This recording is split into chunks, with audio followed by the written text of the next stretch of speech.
The right of the people to keep and bear arms shall not be infringed. My outfit may have changed, but our rights and responsibilities haven't been altered one bit. We still have the same calling as Americans and as patriots as the first crew did in 1776. It's just as important now as it was in the beginning that we understand that the American people have the right and ability and the responsibility to take up arms against a tyrannical force should they ever need to. I'm going to talk about that today. I'm going to go over the different levels of gear that may be necessary depending on where you fit in this plan, and we're going to further define what a patriot really is. You're going to want to watch this one. Stay tuned. I'm Jordy Buck, and this is Michigan Sharpshooters, helping you become well regulated so together we can preserve our freedoms. Now, I've taught a number of people about the basic militia loadout, and I've come up with a few acronyms and methods to help me teach these things well. The first one that I use is called the 4 R's. That's the minimal set of gear every patriot needs to have ready to rumble at all times. That's rifle, radio, rations, and rain gear. As simple as that. Now, I will say as a given, ammunition goes with your rifle. That's a given. And I'll get into more later on how much ammunition. So, rifle. The AR-15 style rifle is the preferred rifle. I'm going to say that you should go ahead and use an AR-15. If you don't have one, get one now. They're the best tool for the job almost every time. You can set it up however you want it. I got mine set up for a little more long distance accuracy shooting. Get yourself an AR if you don't have one.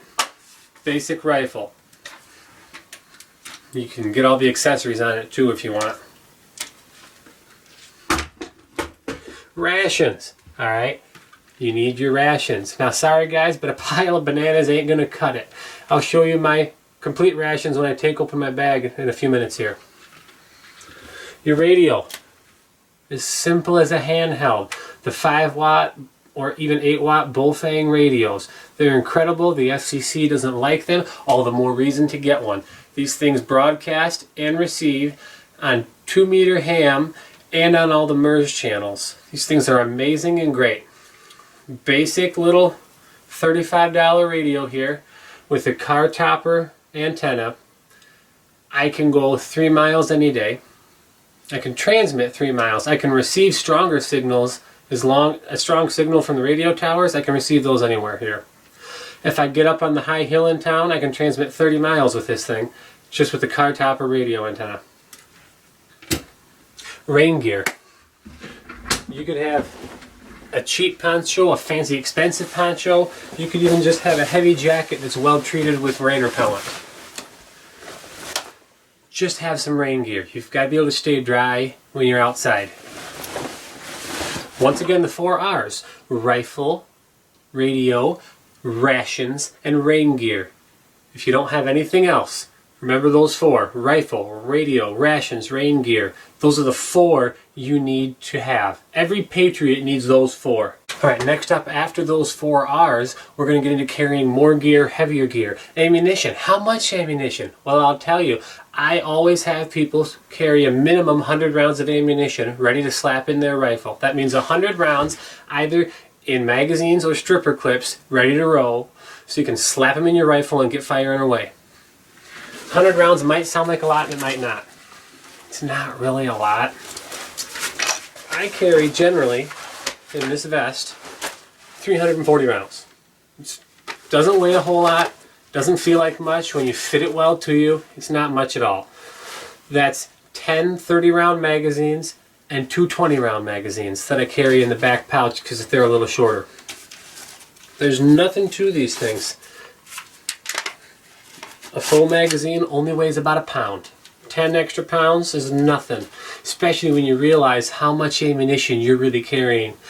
Just think of it. Your forefathers would envy you knowing that one person can carry the firepower of an entire brigade of muskets did back in '76. It's pretty cool. You need something to carry your gear. This is a basic military surplus ACU vest. ACU stands for really crappy camouflage. Okay, it is crappy camouflage, but it's also a functional vest and you can generally get them cheap. You can also get more modern looking vests that are quite similar to this. Just zips up in the middle, there's a clip. If I just want to clip it, I got that. Molly webbing so I can attach pouches anywhere I want to. I've got my knife. You always need to have a knife if ever you can. That's one of the primary things after your 4 R's, rifle, radio, rations, and rain gear. A knife. A knife is great for any type of survival or fighting use. They're incredible. They're quiet. They don't run out of ammunition. Next up is binos. Just a small set of binoculars. They're compact, 10 power zoom. I can use these instead of looking through my rifle scope, and it's a lot smaller of an object sticking out. They also weigh almost nothing.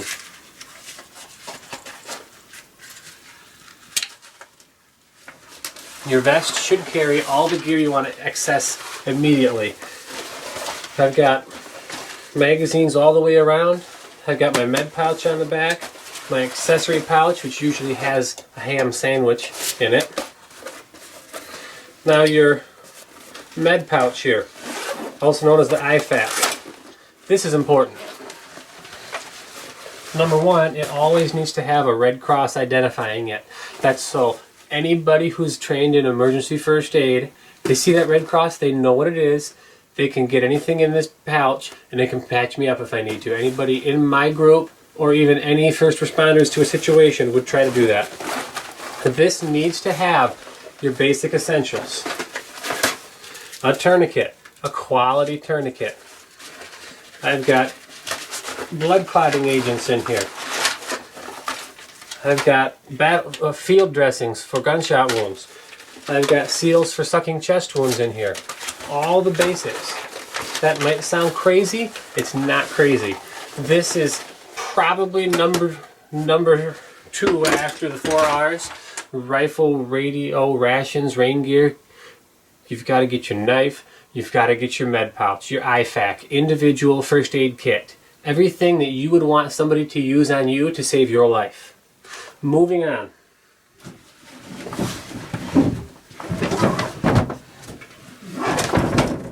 Maybe if I didn't get everything tangled into each other, it would help it. You got the pack. The pack is standard as either a day pack or the full-size assault pack, also known as a 3-day pack. This is my 3-day pack, and it's a bit of a smaller one. I'm okay with that. I generally pack light. I pack heavy on ammo, light on a few other things, and I think that's okay. This is my 3-day pack, my battle pack. Number 1, notice I've got the molly straps up and down here. I can attach these same pouches off of my vest if I want to. Glow sticks. We're actually required to have 2 of these in our gear. The LED glow sticks. These things are great signaling devices. Use them to mark cleared rooms. Use them for dozens of different types of signaling, whatever we work out beforehand.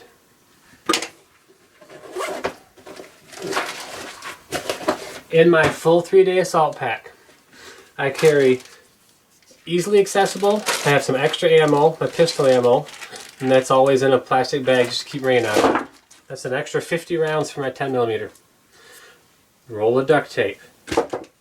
50 foot of 550 paracord, not the 440 cord, but this is 550 paracord, the stronger stuff.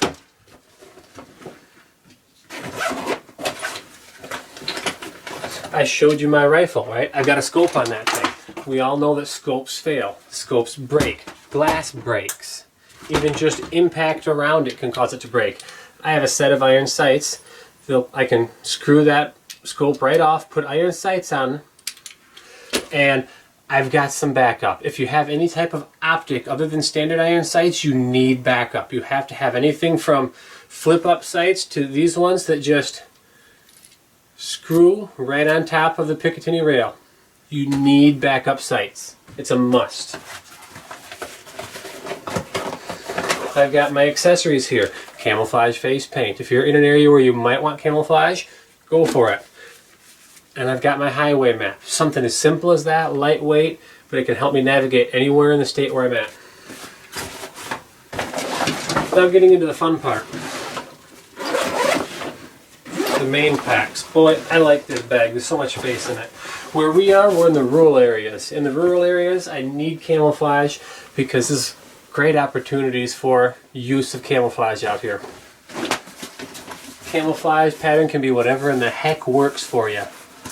And honestly, most things work. I carry a holster for my pistol, and I carry a set of fighting gloves.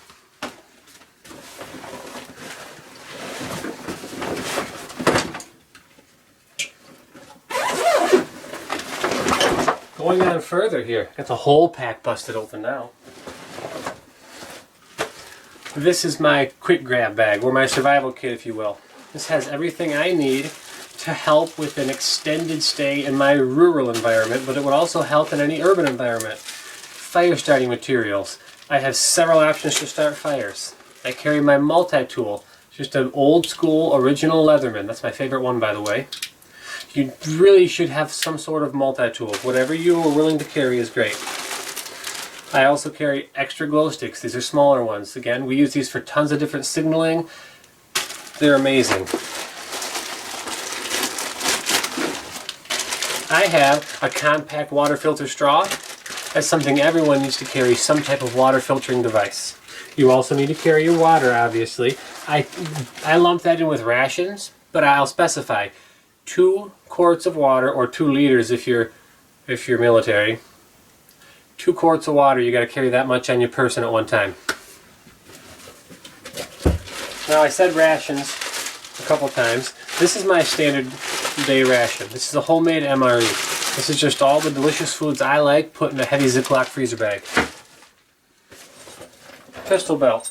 A pistol belt with my 2 spare pistol magazines. They're full capacity magazines, so they're each 15 rounds of 10mm ammo on a heavy pistol belt where I'll also hang my holster. Standard belts don't work, a pistol belt is what does. This is a basic old classic that you need to have. It's more important than you think. Socks and underwear, an extra pair, okay, makes sense, and a t-shirt. A solid, no frills, no designs, no print on it, drab, plain t-shirt. We're talking gray man here. You have a way out if you need to. Alright? Have a gray man option with you. I got my winter bag here. Extra pair of socks, extra thick handkerchief for winter use, and a snow mask. Hand warmers because it gets cold here in Michigan. Here is something. I've been to so many militia meets, militia training events across the state of Michigan and some out of Michigan. One thing that I've always brought to every event and nobody else has, which part of it's because I started in the martial arts and the fighting crowd, and we all wore these things. Right? Save what's important to you. If you think you might be getting into a violent encounter, a fighting scenario, come prepared. You know, this puppy's carbon fiber reinforced, so I'm going to protect what's important to me.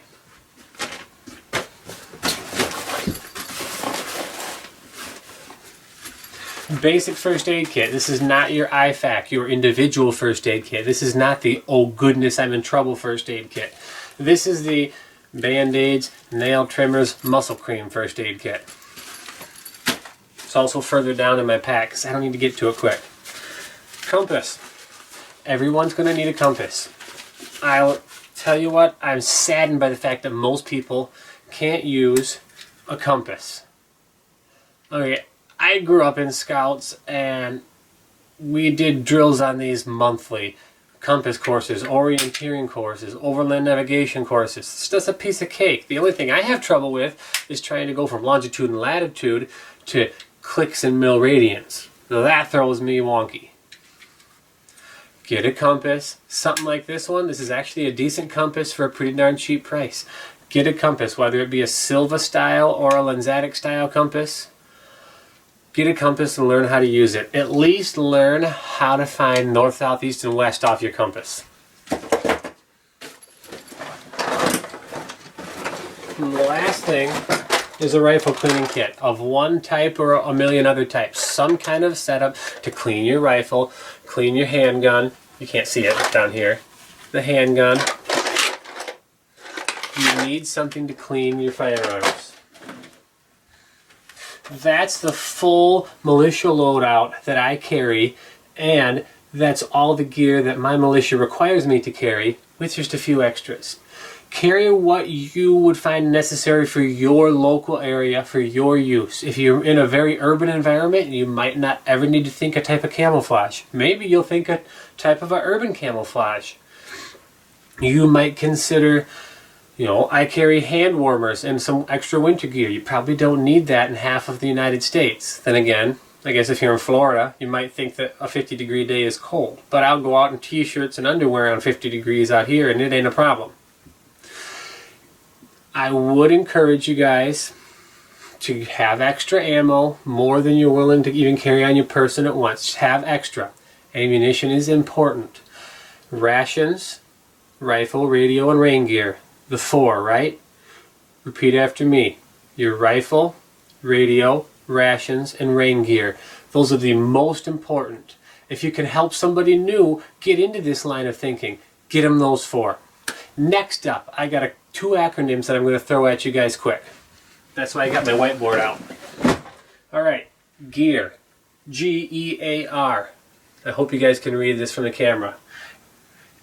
Something's about to go down. Something crazy's going on. Well, that's happened a lot this year. Anytime something crazy is going on, it's more likely to set people off, to set off a group of crazies. Things can be boiling over quick anytime. Something's going on, remember the acronym GEAR. Gas up. I just erased half of that. Oops. Gas up.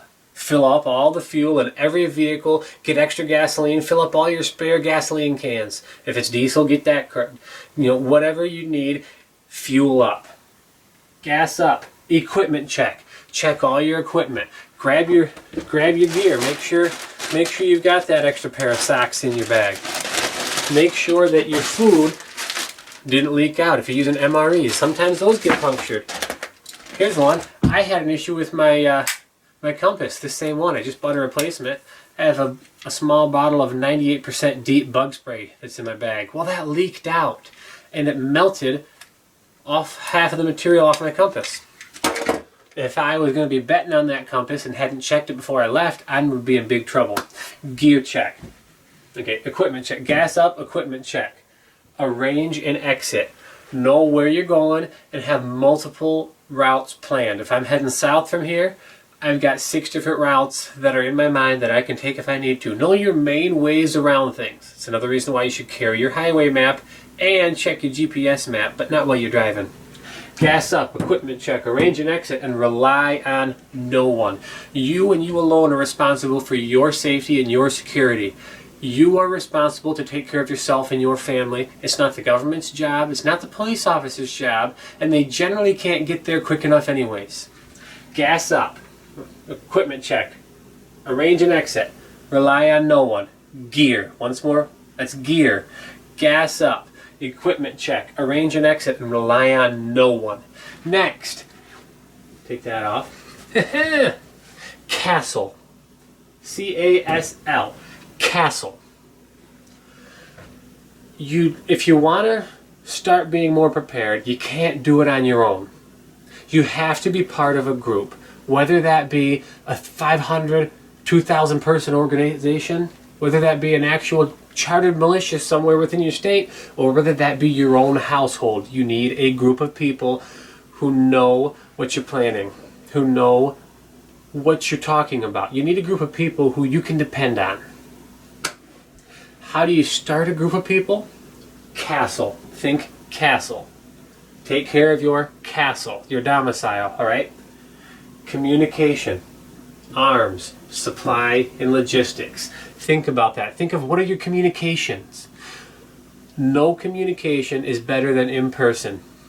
Trust is built in person. You cannot build trust by talking with somebody out of in person. You have to do in person. But other than that, what communication options do you have? I have my radio. My Bofang does merged channels and 2-meter ham. Those are 2 extra options, but we know that they get jammed easily. Well, I got my cell phone. Cell phone's easily jammed too. It's easily traceable. I can use the Signal app on my cell phone or one of a dozen other heavy encrypted messaging apps. And that's not bad, but all those signals can be jammed. Still, you need to have multiple routes of communication and have them pre-planned. If something's kind of going edgy, maybe a riot's starting to spring up in your area. Give everybody a phone call, or everybody knows, tune into channel 3, and I'm going to tone in 7 chimes on channel 3, and that lets everybody know I'm here. Now I'm going to start talking. I don't know. Work it out. Communication. Have it planned. Arms. I've got 2. How many do you have? No, but seriously, what type of arms do you have at your disposal? I have a small selection here at my home. I carry with me every day my Glock 20 10mm. You should carry a pistol with you every day where you go. Get a permit for it. If your state doesn't allow that, leave and come to my state, because at least in Michigan we have our problems here, but we do have easy to acquire concealed carry permits. Constitutional carry is the way to go, though. Your rifle, right? Rifles are great for home defensive use, out of home defensive use. Shotguns, whatever you have, what are your arms? Get the best you can, learn how to use them, make sure everybody in your home can use them. Supply. What are your supplies that you currently have? Not just what I have in my militia loadout, but what we have here in our entire home. We have food supplies, we have water supplies, we have firearms and ammunition supplies, we have emergency gear supplies, things like extra tools, cordage, ropes, chains. If we need to tow vehicles, whatever, I'm not totally sure. But we've got supplies. We've got a few extras. You need that. How are you going to get supplies if things get shut down? Okay, that's something to think of. If interstate commerce gets shut down, that was starting to happen a bit with COVID. In fact, in Michigan here, we almost had all interstate transportation shut down completely. How are you going to resupply if you need to? You've got to think of this. Draw up plans with the people in your group, in your community, or at least within your household about what you can do. Logistics. How are you going to do things? More than just supplies and getting them, how are you going to do things? How am I going to go check up on my family? At some point, I'm going to want to check up on people in my family that don't live in my home. How am I going to do that? Logistics. How am I going to communicate with people if all modes of radio communication, including cell phones, are shut down? That's in logistics. Figure out how everything is going to work. C.A.S.L, right? C.A.S.L, communication, arms, supply, and logistics. One more time over here. G.E.A.R, this is your emergency response. G.E.A.R, something's ever going on, think G.E.A.R. Gas up, equipment check, arrange an exit, rely on no one. That's how you stay prepared. Over here, how you shore up your home, your community, or your group. C.A.S.L, communication, arms, supply, logistics. Those are broad, wide open terms. Not very specific, but I can't get more specific because it's so different for every group. You have to take this and customize it and make it your own. Thanks for watching Michigan Sharpshooters. I hope you take some of this to heart and really think about it. Now go have a nice day and try not to get too worked up. Bye now.